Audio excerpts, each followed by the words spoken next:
Hey everybody, how's everybody doing tonight? Hey Spencer, how you doing, man? You doing okay today? Yeah, I know it's a short notice. Uh, been a rough week with all the rain.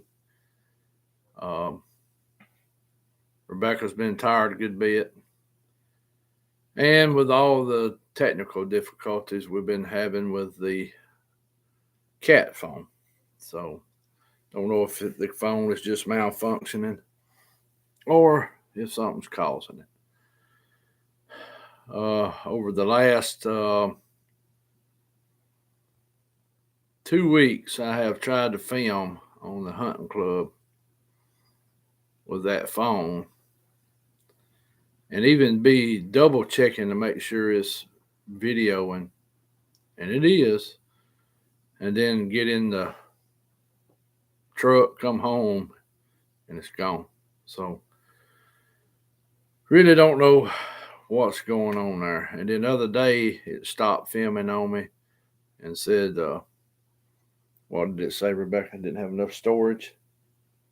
I can't remember. I don't remember either. Yeah. So what we're going to probably try to do is get Rebecca a new phone because she's due one, and I'm gonna probably take her Android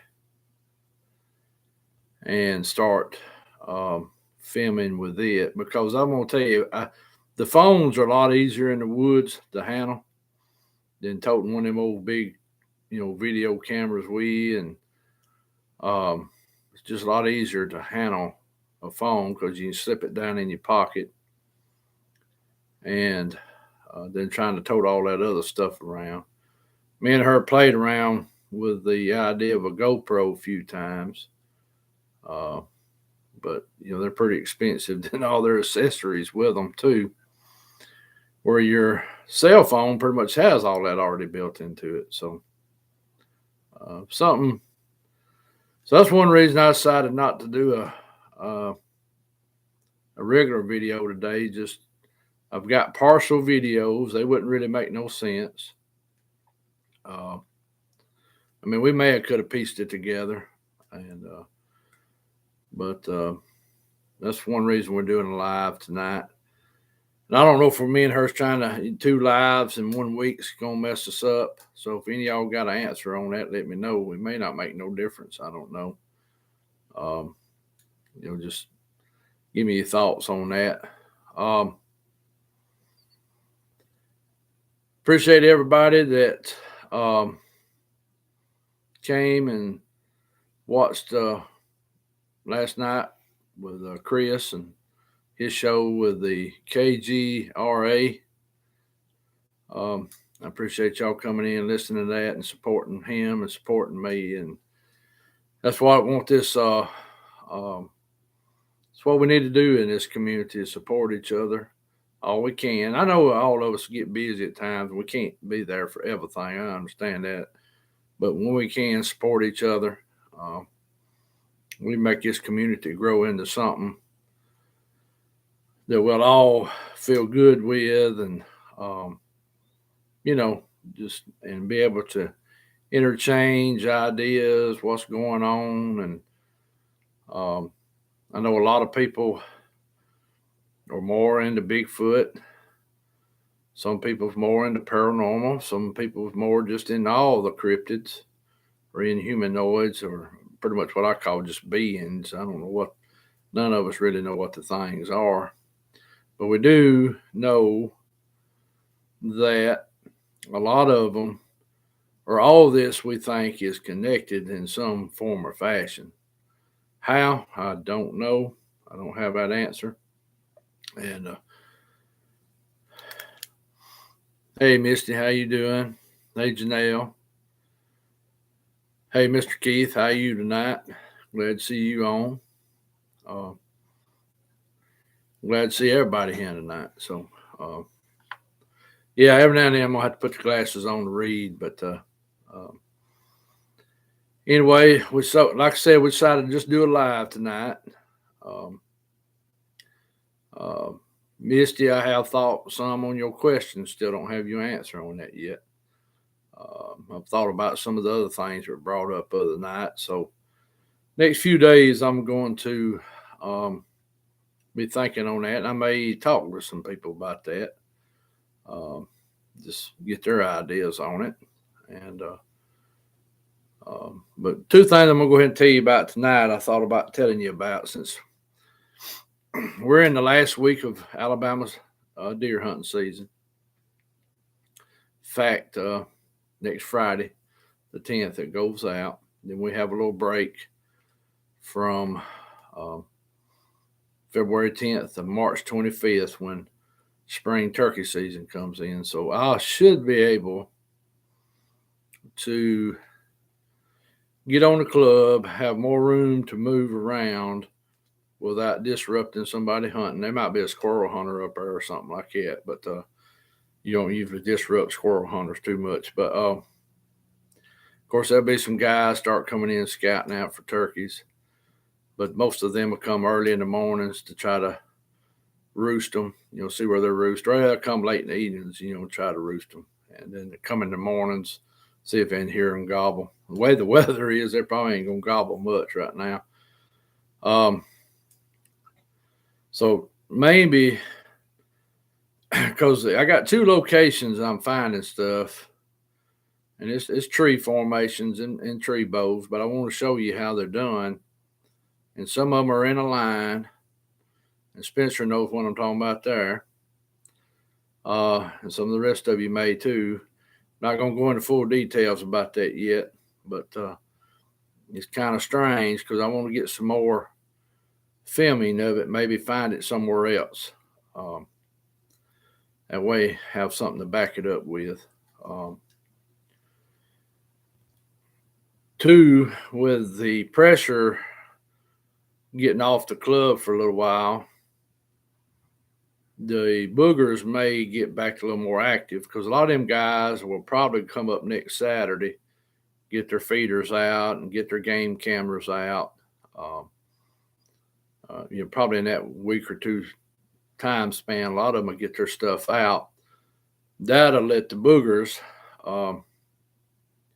move a little freely again, which they move freely anyway. They figure everything out and everything. Let me check, see who else may. Lord have mercy, Spencer and Misty's out at it already. Lord have mercy. So, Misty says hello to you, Rebecca. Hi. And so, how's the weather out in Arkansas, Janelle? Y'all still iced in? And hey, Mr. Parker, how you doing? Need more rain. I'm selling it. Yeah. Ooh. Rain usually doesn't bother me that much, but I'm about. And Mr. Key said hello to Rebecca. And usually rain don't bother me, but I'm a little tired of it myself.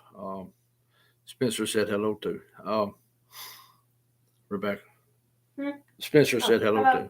She's trying to stay over here out of the way today. This is your night, not mine. I know. It's really both our nights. You're involved in this. Fireside Chats is yours. And I did mention to Misty that you and her need to maybe have some lives together, and y'all can talk about paranormal and chitlins. No, we're not going to talk about chitlins. Why'd you even bring it up tonight? Because I can. I'm sure it's going on in the comments already. No, nobody has brought chitlins up. They not? Yeah, so it probably will be now. But maybe y'all could talk about paranormal and your craft, so you could do two of them. Imagine the two of us, troublemakers. Yeah, you are a troublemaker. Hey, y'all may get a lot of people. Blow me and Spencer out of the water. You never know. I'm just kidding. Yeah, Spencer, you're doing real well with that live. You're getting some good people on you. You and Misty doing a good job with that. Now, where was I at? I done got off track. Let's see. Let's see if anybody else come in too. I always try to speak to everybody if I can. So Janelle, sorry, Misty. Janelle said they missed it, thank God. Just rain, rain, rain. Okay, that's good. I'm glad you didn't. Tired of rain. Huh? Tired of rain. Yeah. And my 4-wheel drive truck is down, so I'm having to drive the other truck up on the club, which is a 4-wheel drive too, but the transfer case is not working. So I have to get me some running starts when I get ready to go up some of them slick hills. And y'all know how that can be. I get the fishtailing going up, and then other hunters will come in and get mad because they'll say somebody's chewing the roads up. Here we go. So, you can't please everybody, but maybe the truck's supposed to go in the shop Monday, and he said he thought that he knew what it might be the problem. He'd be able to get it out. So, so I'm going to go over 2 encounters that deal with hunters, both of them in Coosa County, which is the county right below us, right below the county I live in, Talladega County. It's that county is really the end of the Appalachians if you really want to get down to it in Tallapoosa County, of the southern tip that comes down. There's one mountain in Coosa County, Flag Mountain, that is really the last mountain. It's over 1,000 feet. The state has a little park down there. They have some cabins on it. There's an old fire tower made out of stone. You can get in that fire tower. You look back towards Sylacauga. You can see the Hunting Club Mountains. You can see the mountains over on Talladega National Forest side. You can see a good piece. It's gentle rolling hills, most of it. Very heavily timbered county. One of the smallest population counties in Alabama. I think the biggest town has around 1,000 people in it, so it's not a very big county. I think the whole county ain't about 5,000 people, and probably half the county hardly nobody lives in. That's the western side, which is owned mostly by timber companies, big corporations. Also, as a mining company has come in, bought a bunch of land to mine the graphite. So, but I'm going to tell you, but there is a management area in Coosa County. It's Coosa County Wildlife Management Area. Y'all could go to Google, find that. It's in the southwestern side of Coosa County. It borders the Coosa River on one side, and then Hatchet Creek and Weguffka Creek come through the middle of it. It used to be a big management area. It was over 50,000 acres at one time. It's down to about 10,000 acres now. The timber companies found out they can make more money off doing private hunting clubs than they could leasing the land out to the state of Alabama. And places eat up with hogs, deer. Used to have some big deer come off that place. So I'm going to tell you about a guy who lives actually right next to that management area, and tell you a little bit how I come to find out his encounter. And here we go, Raining Chitlins on YouTube. Okay. Spencer said you and Misty ought to do a show on his show on woodwalkers. Okay. Well, may need to do that. Yeah, I don't know much about Bigfoot, so. Well, he probably let you talk about paranormal. You have to ask him, but I don't see. Well, Misty's part of that. She's got some say-so in that now. So now I get y'all fussing and fighting. Anyway, so let me go to this. Now, I actually worked with this guy when I worked out the marble quarries.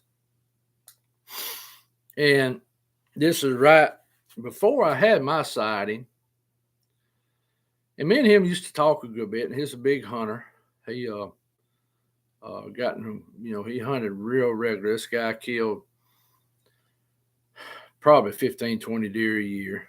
And they ate a lot of deer meat. They kind of homesteaded on their property too. And me and him talked a lot about hunting. Talked about a lot of different things, and then I left the quarry, went to work at one of the other, for a little spell. I done a little job at another auto manufacturing plant that was making engine blocks.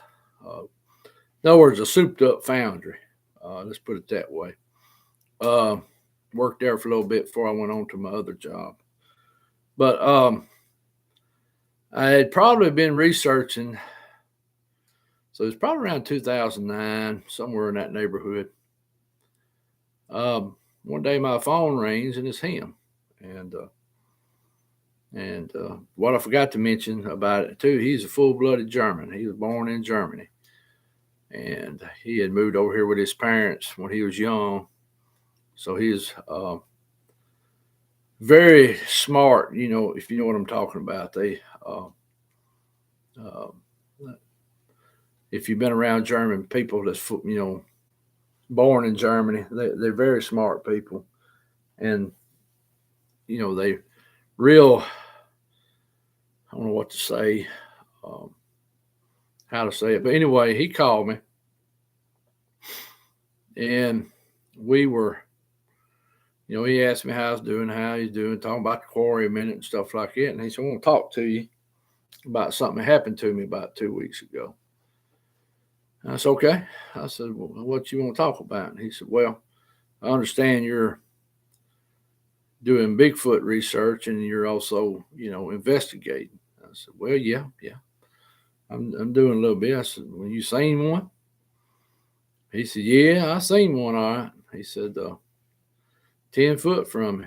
I said, okay. I said, tell me about it. He said, well, you know that I hunt on the management area some because, it's not like a mile from the house. I said, yeah. He said, I've had found me a good holler where I could bow hunt during the week because the way the management areas are set up in Alabama, when they're not having a gun hunt, you can deer hunt with bow and arrow or crossbow from whenever season comes in, which is usually October 15th for bow season in Alabama. And you can hunt with a bow and arrow crossbow all the way to the end, which would be like February 10th. As long as they're not having a gun scheduled hunt on that management area, you can go in there and bow hunt every day. So he had found him a place. He'd went and put him a ladder stand up, which he really wasn't supposed to do that, but he said it was right on the edge of the management area. And the property next to it, he had permission to hunt it too. So that's one reason he went across the line and put this tree stand up. Now he done took several deer off this area right here. Anyway, he went down there one evening, got up in his stand, and he's one of these guys that will sit in the stand 30 minutes after dark. And then he'll come down and slip out. So he sitting in his stand, and dark came, never to seen a deer that evening. He said he went ahead and stayed, about, excuse me, y'all don't see my bald head. He didn't notice nothing out of the ordinary, didn't feel nothing. Everything seemed fine. He said after about 30 minutes, he decided, well, I'm going to head on to the house. And he said that, he stood up, started getting his stuff together. He lowered his bow stuff to the ground in his little backpack. And he said, he turned around, started coming down the rungs of the ladder. He said that about the time he got to the bottom rung, when he was fixing to put his foot on the ground, he heard something behind him. And he said the hairs on his neck just went straight up. And so he went ahead and stepped on the ground. He turns around. He could see the silhouette of something. He said, Mark, this is 10 foot from me. And he said, I'm sitting here staring at something. He said, I can tell it's very big. He said, it had to be around 8 foot tall. He said, I can see the hair in the ambient light enough to see it. He said, I can't see no eyes. He said, I can't see nothing else, but I can tell it's full of hair, and I can tell it's, tall. And he said, it's broad. And he said he stood there, and he said, this, whatever it was, standing there looking at him. He knew you were looking at him. He said he didn't know what to do. He said, I'm shaking. He said, I feel like I'm fixing to faint, fall out. And he said, I remember I had a big old buck knife on my side. He said, one of those with about an 8-inch blade. And he said, I went, put my hand on it and unsnapped it. And he said, when I did, I heard something come from that. He said, it almost sounded like it spoke to me, but he said, I don't know if it spoke or if it kind of gave me a growl or what it did. He said, I just heard this little sound that he said he could never really, he said, I can't repeat it. He said, when it done that, he said, I was staring straight at it. He said, I'm shaking. He said, I don't know what to do. And he said, all of a sudden, I just finally just spoke. And I said, look, if you'll let me leave here, I won't bother you. He said, I got a knife. I know you'll probably kill me, but I'm going to cut you before you kill me. And he said, if you'll let me leave these woods, I won't bother you. And he said, this thing turned around and started walking off. And he said, he heard it take 2 or 3 steps, then didn't hear no more. Of course, this man grabs his bow and arrows and takes off to his truck. Jumps in his truck, gets home. He comes in, his wife looks at him, says, what's wrong with you? I mean, he's pale. He's still shaking. And this was a tough guy. He was in the Army. I mean, this is a tough guy. And so when he called me, and I could tell just talking to him over the phone by what he was telling me, he'd had that encounter. Well, I talked to him. I said, well, I'd like to come down to that spot and look. And he said, sure, but I ain't going back in there. I said, what do you mean you ain't going back in there? He said, I went back the other day. He said, I got my brother-in-law to go with me to get the tree stand. He said, I ain't hunting over there. And I said, well, I said, I understand you not wanting to hunt right there, but don't quit hunting. He said, well, I'm not going to quit hunting, but I ain't hunting over in that place. He said, in fact, when we went to get the tree stand, we went down this little road. They ended up going through the management area to go down there, down this little dirt road. And he said, we went in, we parked, we went in there, got the tree stand, we come back out, we come back up there, and there's a tree laying across the road. I said, a tree laying across the road. He said, Mark, it wasn't no wind. He said, it was a beautiful day. Sun was out, no wind. He said, we didn't hear that tree fall. He said, because we wasn't a couple of 100 yards from there.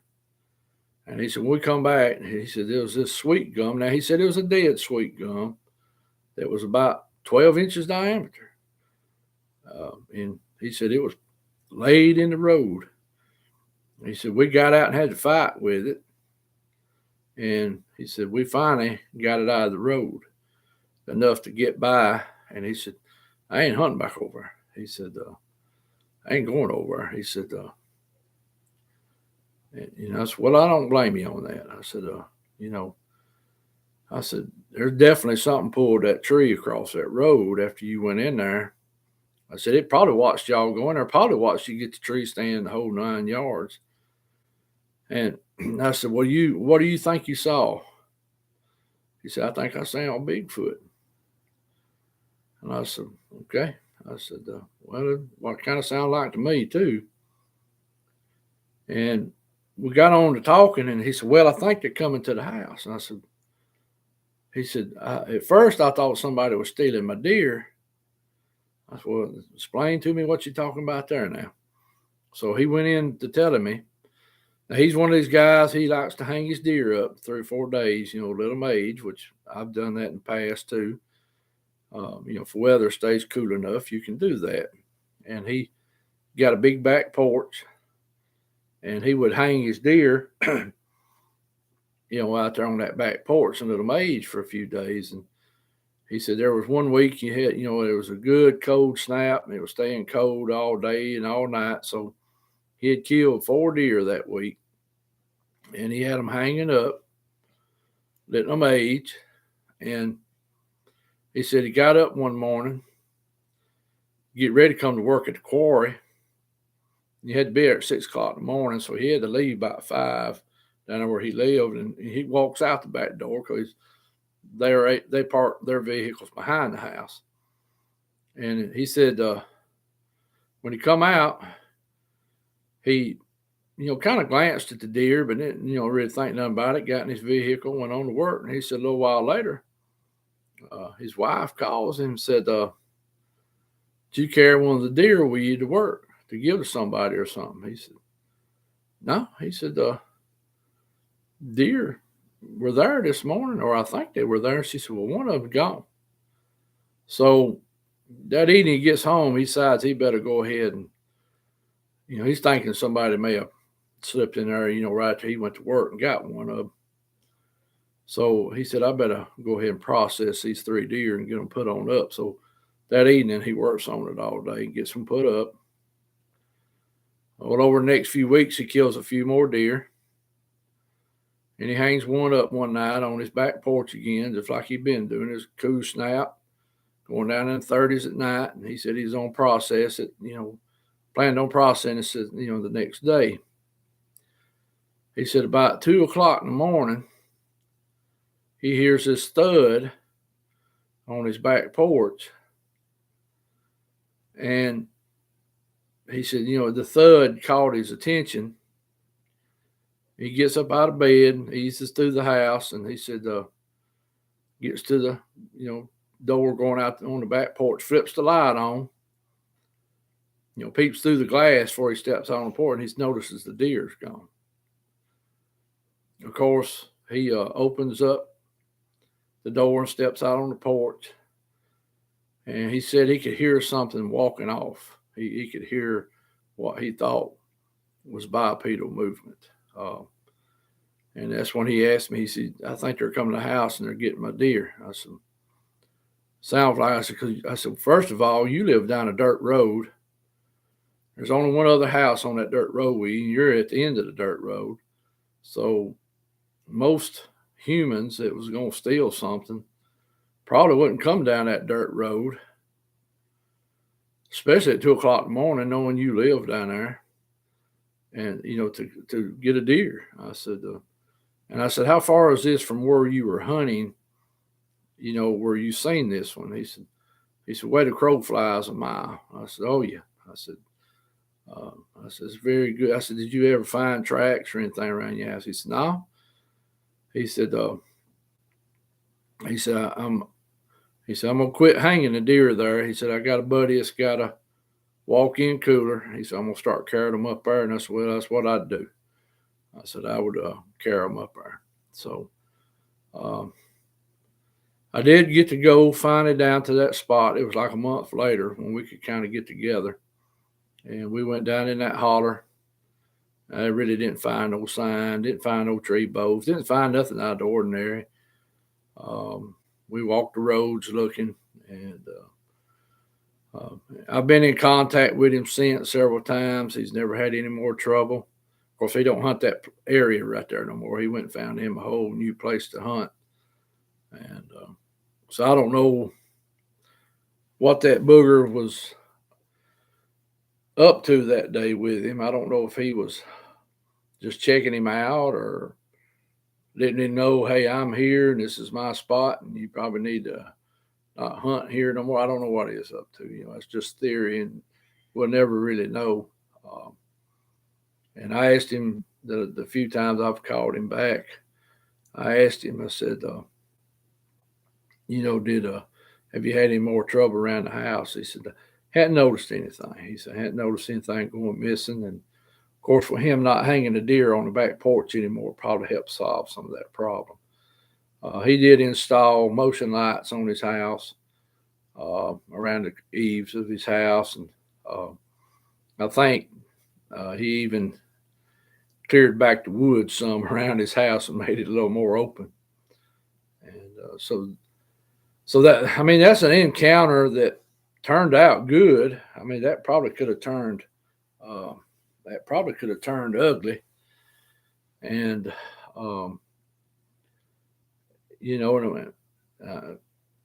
when me and him, met up the next few times just talking, he still thinks the thing really said something to him, and it could have. Their guttural sounds that we hear could be, sometimes some people think the growling may not be really growling, it may be just the way they're talking or something. I know with some of the audio that Keith and Adam have caught up on the club, a lot of times it does kind of sound like a language. I know one of the subscribers mentioned to me that some of the howls and stuff that people are hearing actually may be language, but it's so high pitched and so fast that we can't catch it. Something to really think about. So I'm on. He sent me a couple of where they've been talking about that, a couple of YouTube channels. I'm gonna go check those out and see what they're saying there. That could be true. It's like that night up on the club, the T-Rex roar may have been actually a language telling us to shut up and get out of there. I don't know. It's hard to say. But the other hunter encounter is almost similar, but on the opposite end of the county, down in what they call the Sakapatoy community. It happens to be where my people, when they left Georgia in the 1820s and moved to Alabama, it's where they settled first, Sakapatoy, Alabama. Yes, Indian. There was a textile mill there before the Civil War, Bradford Textile Mills. Part of the ruins of it are still standing on Sakapatoy Creek. It was a stone textile mill. But my Greens and my Campbell kin folks, that's where they settled at for a little while before they started kind of migrating north toward Talladega County. And then my mother's people, not too far from there, in the Mount Olive community, which where a friend of mine lives that has a lot of activity too. The way the crow flies, we're talking about 3 or 4 miles, but from where this hunter had his encounter. Now, how I got his encounter was through Mr. Tall, or Mr. Bill White. He called me. He said, I got a report for you to check on there in your area. He said, from the community of Sakapatoy. And I don't think he pronounced it Sakapatoy that day. I think he pronounced it something else. It's kind of like the word Sylacauga throws people off. So Sakapatoy will too. He said, gave me his number. He said, this guy's willing to talk to you. And so I called the guy. He belonged to a hunting club. I think he had about 1,000 acres. They was leasing it from one of the timber companies. He was up in a tree stand late one evening. He did hear some sounds before dark that he thought were peculiar. He noticed the woods were real dead silent. No songbirds, no nothing, just dead quiet. But he did hear a couple of rackets. He said maybe about 30 minutes before dark that were kind of weird. And so he's one of those two that sits in a tree stand after dark. And so dark comes, and he starts getting ready to climb down, and he hears something walk toward him. He can hear it start walking as he's coming down that tree stand. Well, he comes on down, gets on the ground, picks up his stuff, and you don't hear it walking no more. So he thought maybe a deer or something, and he starts to take a step, and out of the corner of his eye, he sees movement not far from him. He freezes and looks, and almost the same identical thing as the other guy. And that's what's weird. I've done heard 4 or 5 of those like that, where one of these things approaches a hunter getting out of a tree stand. So I don't know if it's out of curiosity, or if he's planning on doing something, or he's coming up to intimidate you to run you out of there. I don't know what he's doing. That's just a theory. But he can see something, not all of it, but he can see part of the silhouette. And of course, this guy has got fearful just like the other guy. He said he starts shaking, sweating. In fact, I think his chest went to hurting. So, man may have not been too far from having a heart attack.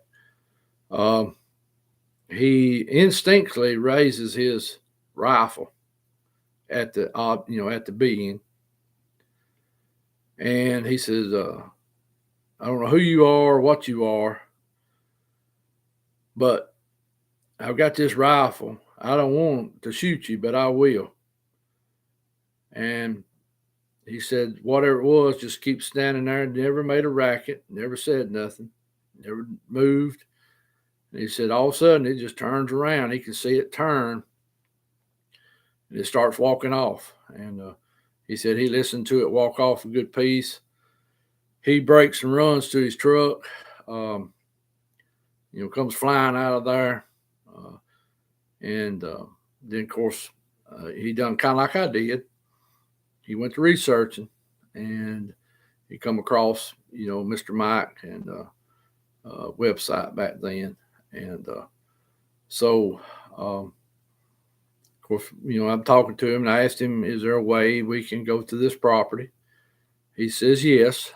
So we try to make several attempts or plans to meet up, and they don't work out. He's either got a problem or I did. So the last time I finally got to talk to him, he had got out of that club and went and joined the club somewhere else. Now, the thing is, I've got another sighting that I worked that was a mile from there on the side of the highway.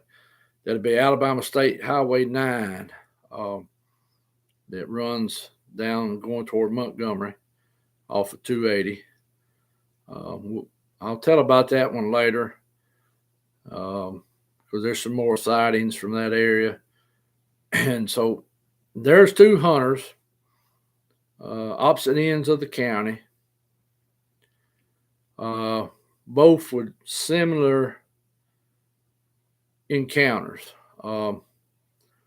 Also, like I said, I've seen some other encounters on other people's. The one that Mr. Tall talked to the guy down at Montgomery, or over towards Selma, excuse me, where I seen mine first encounter. Alabama Game and Fish back in 1998 wrote an article on it. It's called Stalked in Dallas County.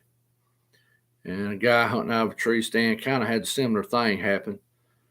He actually got to see it before dark for a little while. He sit in the tree stand for a long time after dark because he didn't know what to do. He finally got enough nerve up to come down the tree, and when he hit the ground, he broke and run. Well, this thing was still in the neighborhood, and it started chasing him. It chased him all the way out to a big hayfield. And his father-in-law was hunting with him that evening. So his father-in-law was sitting out there in the hayfield in the truck, mad, because he didn't know what was going on. And so if y'all get a chance, you can type in stalked in Dallas County. January of 1998, Alabama Game and Fish, and you can read that whole article. And then Mr. Tall, or Mr. Bill, went and interviewed the guy a few years later after that come out, and he rewrote it too and even added stuff to it that the guy, it wasn't in the original article. So come to find out, that area, then there is real heavy activity with hunters seeing these things, just like I did. My understandings where I seen mine and where that guy seen his was 10 miles apart. All that's real swampy land. So there's 3 encounters out of a tree stand. Of course, my encounter, I was on the ground. You could be similar. So if you get down to it, you hear a lot of that. So, they're coming up around hunters, and, a lot of hunters are seeing them. A lot of hunters, especially hunters that get out in the deep woods, which I wasn't that deep in the woods. This other guy wasn't. Now, the first guy was. Where he was at, there ain't many houses. Where I was at, I think there are some houses not too far. Plus, there's a railroad back there, because they're back there switching out cars that day around 2:00.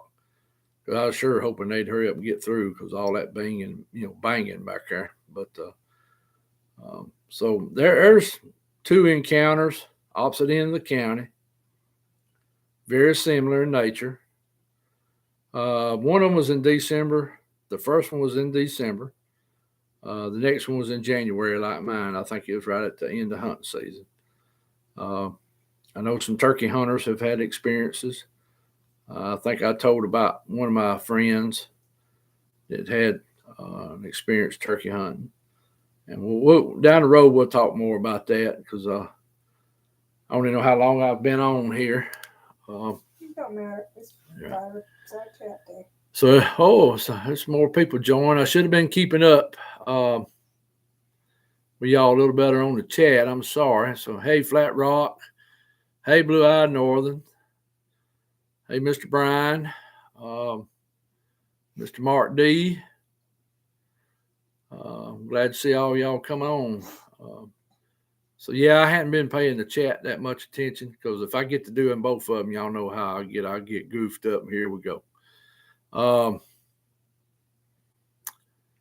So, wow, okay. You might need to help me with this right here. What is this? Well, I think. Just if the comment is okay, just hit show. Okay. I don't care. It don't bother me. Yeah. I know it. You might want to scroll up and check the rest of it. Well, Spencer and Misty's fussing again. So. More like that. Yeah. I'm just cutting up. Oh, man. I see now, if we all get together one of these days, it's going to be interesting. It's going to be very interesting. Because I can stir the pot too. That's the bad thing. Somebody's a pot stirrer. Yeah, and you are too. You're a big pot stirrer, especially when it comes to football. You like to stir up Alabama Crimson Tide folks with your LSU stuff. Woo! Them folks be wanting. Let's go Dogs now. She's from Georgia, pulls for LSU. She don't really pull for nobody. Kind of like me, I don't really care no more. I'm an Auburn fan, if you want to call me an Auburn fan. But I like Alabama too, but I don't really care about it. I'm for the other team. Too much politics in it. And whoever the other team is, that's who I'm for. Yeah. So, anybody got any questions? If you'll type them out real quick when I got my old man glasses on, I might can answer them. And Flat Rock, glad to see you. I don't know if I mentioned you. And Flat Rock, do you have a YouTube channel? That was Jonathan, I think. I think Flat Rock, I seen something with Flat Rock a while ago about YouTube, because I shared it. That was Jonathan's channel. You sure? Pretty sure, but don't quote me. Well, he's on here, so maybe Jonathan's. He said he took it down. Oh, okay. I didn't know you had a YouTube going, man. I wish I'd known that because we'd be supporting you on that. Okay, so you're on Facebook now. Okay, all right. Well, you get ready to start it back. We'll support you because you have a lot of good stuff. Audio and yeah, Mister. Yeah, well, we're gonna be mean to him. No hard feeling. He likes it. Woo, I don't know how that sounds. That sounds kind of rough. Oh, yeah, I got a guy at work. The rougher you get with him, the more he likes it. I said, I ain't never seen a fella like that. Mr. John Kilpatrick, I'm not far from you. I'm in Millbrook. I have some interesting things happen here. I'd like to hear that, Mr. John. If you like, I am on Facebook, so you can message me or you can email me. Is my email in Cedar Creek Bottom still? You mean on the YouTube channel? It is listed on the YouTube channel. It is listed on. It is listed on the YouTube. Yeah, send me. You can go ahead and give it to him if you want. Yeah. If any of y'all like to email me, I'm gonna go ahead and tell it to you real quick. It's M Green. That's capital M, then Green, then 35150 at gmail.com. So that's M Green 35151 at gmail.com. Now I'll be honest with you, I'm not a big email person, man. What I mean by that, I don't write out a bunch of stuff. I get to the point where I'd rather just talk to you on the phone if possible. Rebecca can tell you I'm not a big writer. It just ain't my thing. And like when I comment to y'all, like on the regular channel, please don't take it offensive if I don't write a big comment back. I never been a big writer. Plus my hand hurts a lot because I guess being a millwright for so many years, when I kind of start trying to type, it starts hurting. Probably all them years of pulling, wrenches and fighting come-alongs and chains and pry bars and the whole 9 yards.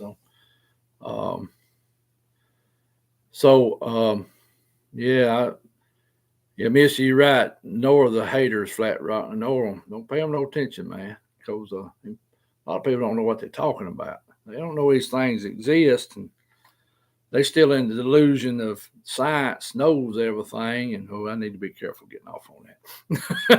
I'll get us banned right off tonight. You have seen two run across your field behind your house. They started upright and then went to all fours and double speed. Oh, yeah. Yeah. My first encounter, he was standing on two legs behind a tree when he decided to leave, and that was down in Lowndes County. They're on the management area on the south side over next to St. Mark's Church. Swamp Creek was in there behind me. When he decided to leave there, he went down on all fours and he shot out of there like a rocket. I ain't never seen nothing move that fast in my life.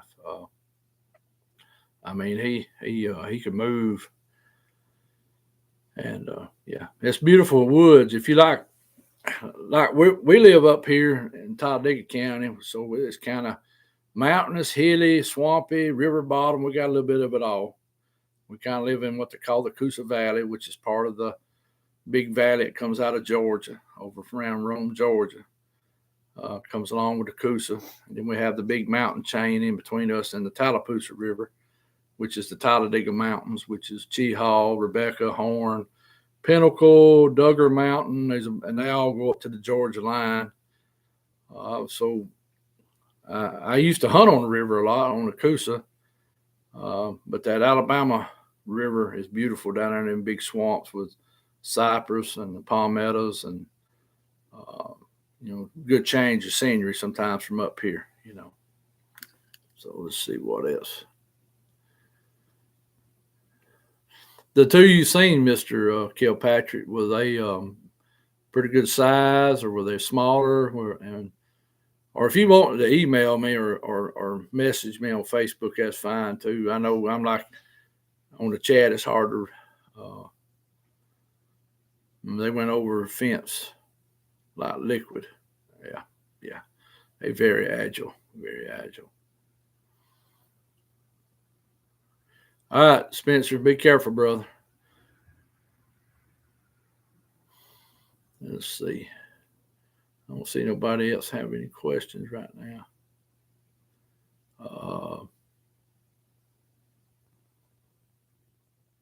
Let's see. All right. I know I probably missed some stuff running my mouth over here, but let's see what time it's getting to be. I don't want to wear everybody else out. Almost 8. Yeah, so we're almost at an hour, so that's probably going to be we'll go about 10 more minutes and we'll call it a night.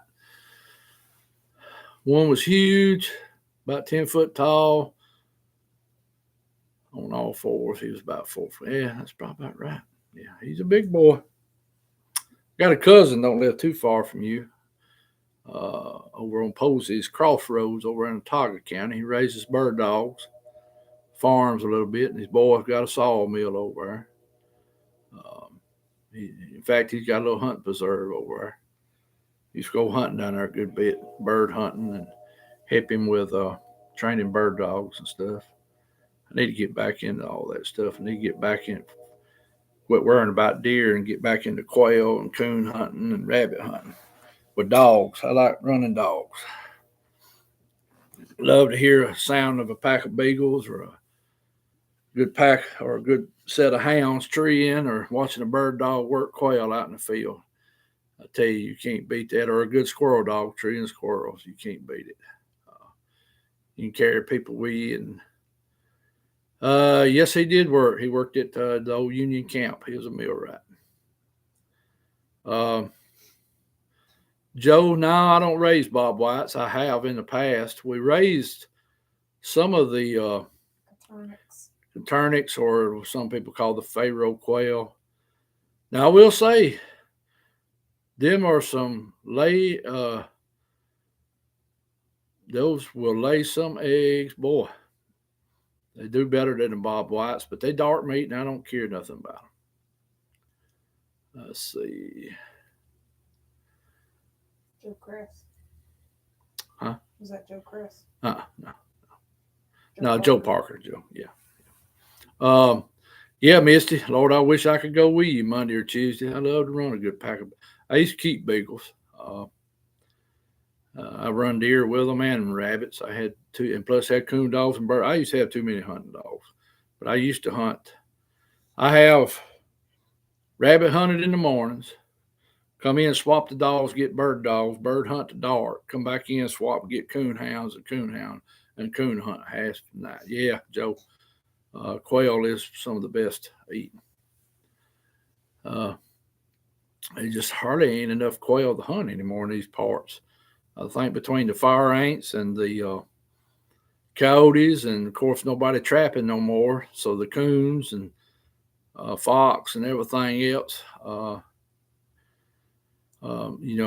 It's putting a hurting on them. Plus habitation, all this clean farming they're doing now and spraying herbicides. It's just,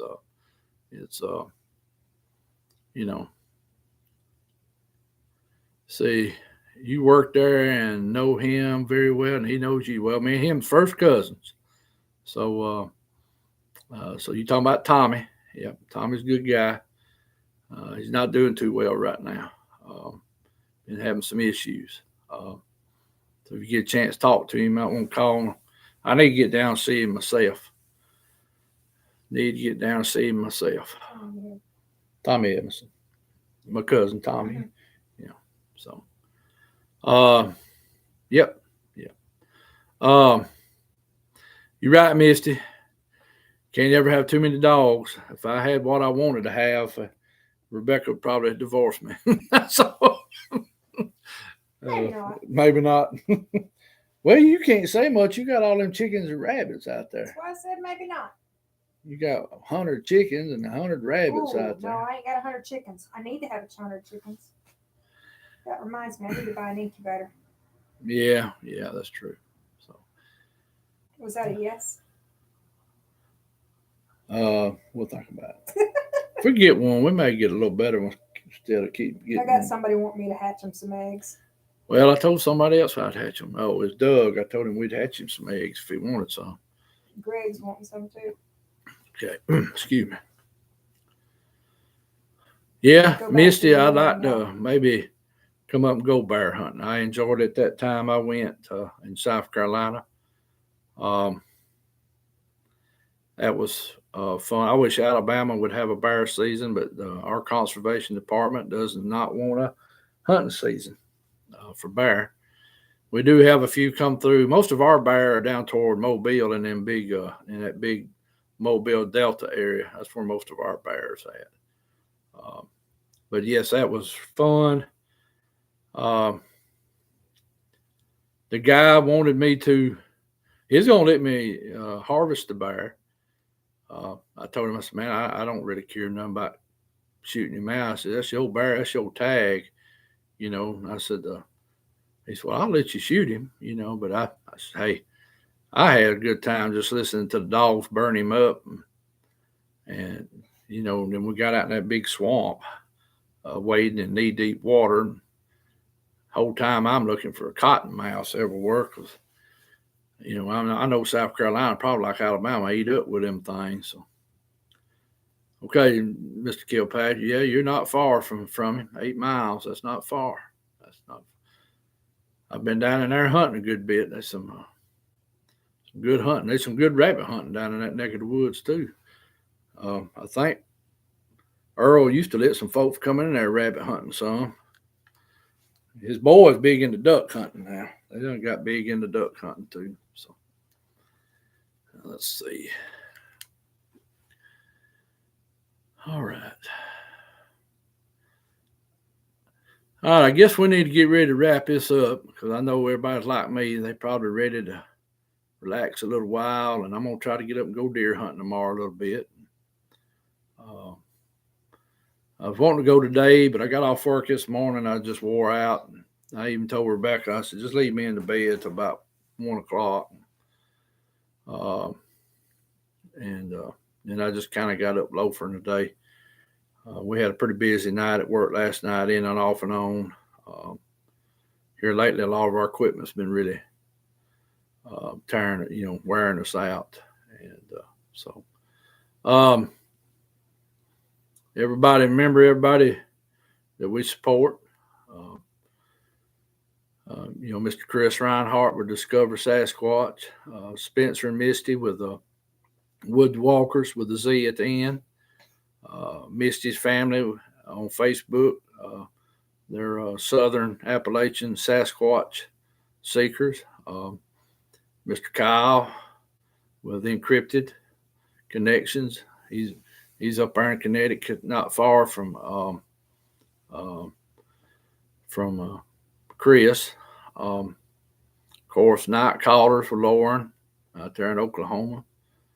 And then some of the other ones, Beast TV, I hope to see them coming back on soon with some good people. They have always had some good people on. Glad I found that channel here. I don't know what it was, a year or so ago, or maybe a little longer. Seemed like my type of people. And hopefully going to get to meet some of them here in the future. Let's see. Also, Barton Nunley has some good stuff going on. He just put out another one the other day about Mammoth Cave. I like watching him because he gets in there and arrowhead hunts too. I used to do a lot of that. I need to get back into a lot of stuff I used to do. Be glad when I'm retired. Maybe I have some time to do some of that stuff. Anyway, if y'all have any questions, comment it. Maybe next week I can answer it. And I appreciate all that people have been on with us for a while and all the new subscribers. Remember Jonathan Odom, Alabama Bigfoot Paranormal, having his outing March 10th and 11th or something like that. Anyway, it should be at second weekend of March down at Hollins Hunters Camp in the Hollins Wildlife Management Area. And that's actually in the Talladega National Forest. And let me ask y'all this too, real quick. Then I'll get off here and shut my mouth for a while. Would y'all like me to do maybe a once a month live on fireside? I know me and Rebecca do one on Wednesdays for more toward homesteading, but I was thinking something like once a month, do a fireside chat where you could ask questions or people could,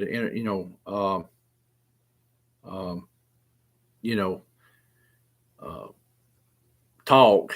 And if something to think about, I mean, is that too much? Or do you think once a month would be okay? Now, I don't want to take away from my videos on Creepy Mountain out in Talladega National Forest. And I still got a lot of people I got to interview. I was hoping things were going to slow down where we could. But y'all let me know back in the feedback on comments or something. I may start setting one Friday night a month up. And, just don't want to overdo it. Just let me know something. Give us a little feedback on that. So, all right, y'all. Well, y'all hope y'all have a good weekend. Everybody be safe. Maybe this weather will calm down a little bit. Usually I don't look forward to hot weather, but I'm kind of actually hoping for warm weather. I hate to say that. I wouldn't have said that years ago. And remember, like I always say, love each other and get along. Get along. Time on earth short, and just get along. Well, I'm going to get off from here, and this is Mark from Cedar Creek Bottoms Farmstead Live with another fireside chat, and hopefully next week I'll have a good video from the hunting club for you. Cross our fingers and hope so. And all y'all, good night, and I'll talk with y'all later. Bye-bye. You want to tell them bye, babe? And I hope to see all y'all at that outing if you can make it. We'll talk with y'all later. Bye-bye.